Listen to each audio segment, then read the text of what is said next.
Hi, I'm Mirjana, and I help leaders and teams to understand each other better, to have clearer communication, and to work and live with less pressure. Today I'm going to show you how you can make your heavy conversations easier, smoother, and just with less pressure. I will give you few very easy but very powerful, fantastic tools and questions that can help you build stronger and safer work environment, and you can also use it at home. I grew up in an entrepreneurial family. My grandfather, my father, nowadays my brother and my husband, they all own businesses. Watching my father build and rebuild through ups and downs his own business, I naturally developed this deep passion and love for business systems, processes, organization. And that's how I directed my education and, of course, my career. In 20 years, I worked in different kind of organization developing systems and processes until I didn't start to work in multinational corporation. And then I realized it's nothing about the system. All is about people and their communication, external and internal. Maybe you had a situation in your work or even in your life when you explained clearly what needs to be done, and yet it was not done in the way how you explained it should be done. And you need to jump in and fix things and repeat what needs to be done, etc., etc. And then you feel that everything is on your shoulders. And if you don't take things and get them done, it will not be done in the way how it should be done. And that's not about you want to control things. It's just your experience. And believe me, it's happening to many people, to many leaders. And that reminds me on one story.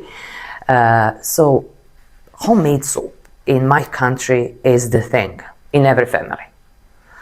And every woman is very proud of her soup.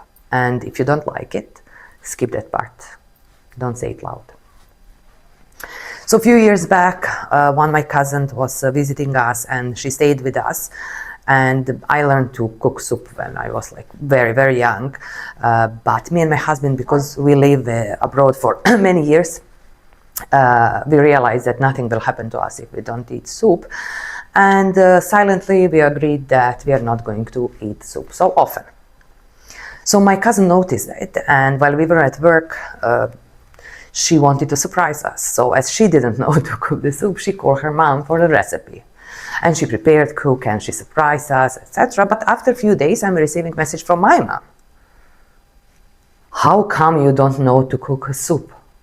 And it's like, excuse me? Why do you think I don't know? Of course I know.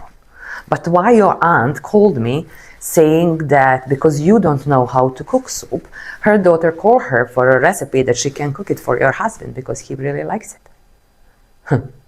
So I asked my cousin, what was the story? And she said, I never told her that you don't know how to cook. I just told her you don't cook soup.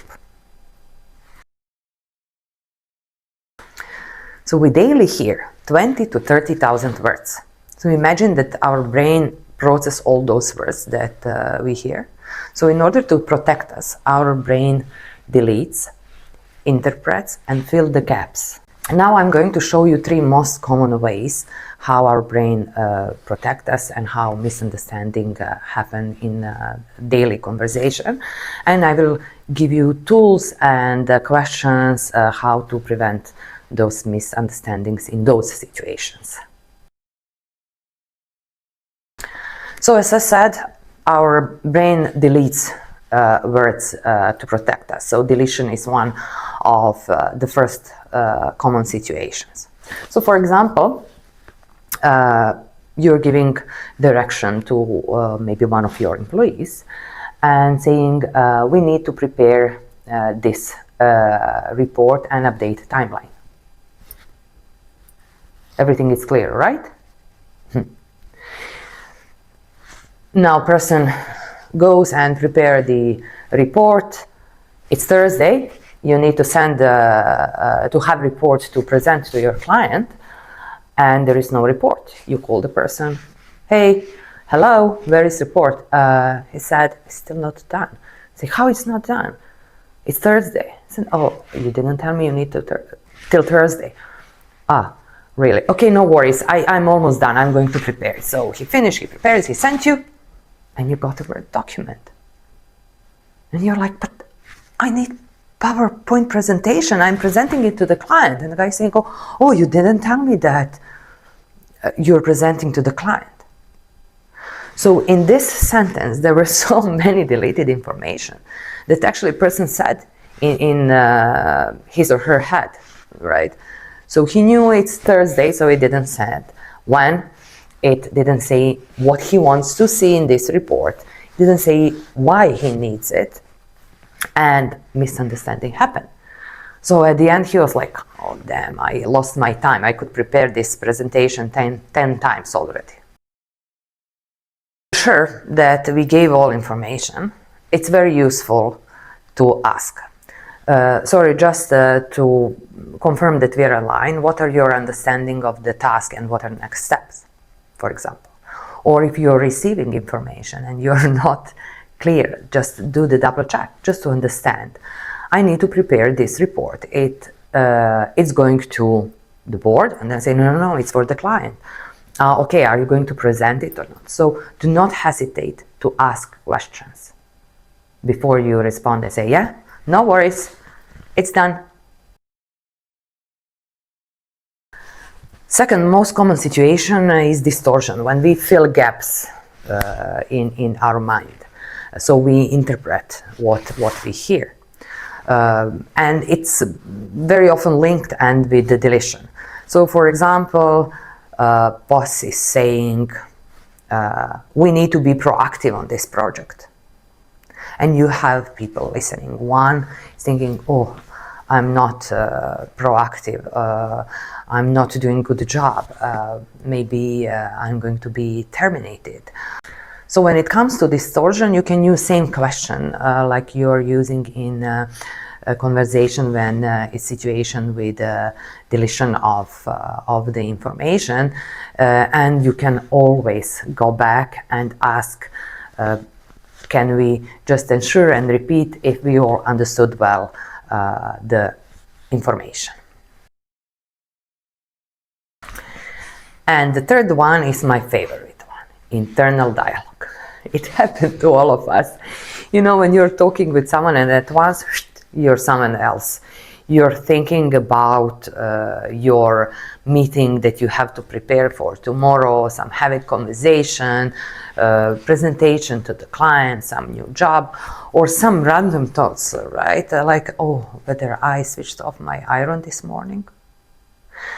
And it starts and it's never ending. So in that moment, you stop to listen other person. You are inside your mind and you have internal dialogue. There are few tools that can help you and few questions that can help you in this situation. The one I like the most is that in the moment you realize that you are in your own thoughts, start to write down keywords that you can hear that other person is saying. So this will immediately change your focus from your internal dialogue to the other person. And also you can interrupt the conversation and say, oh, apologies, can we just return back to ensure I understood you well? And the person will repeat what was said and you lost while you were in your internal dialogue. Today you will learn 3 common situations why and when misunderstanding happened, and you got some tools how you can make your conversation more clearer and smoother, right? Maybe some of you still think that, you know, conversation, it's hard. People are people, everywhere is same, all leaders have the same issues in communication, and that's it, I can live with it. Or you can start and implement those questions in your next meeting and realize how your communication and understanding with your people change. If you want to go further with this, you can contact me and we can appoint one-to-one meeting, coaching session, and I will tell you more about my INP method. The method I developed that is based on coaching, on communication science, and practical real life leadership. And if you want to hear more about communication and how to improve your communication and make your work and life easier, stay on this channel, because every week I will issue one new short video with some useful tools. Subscribe.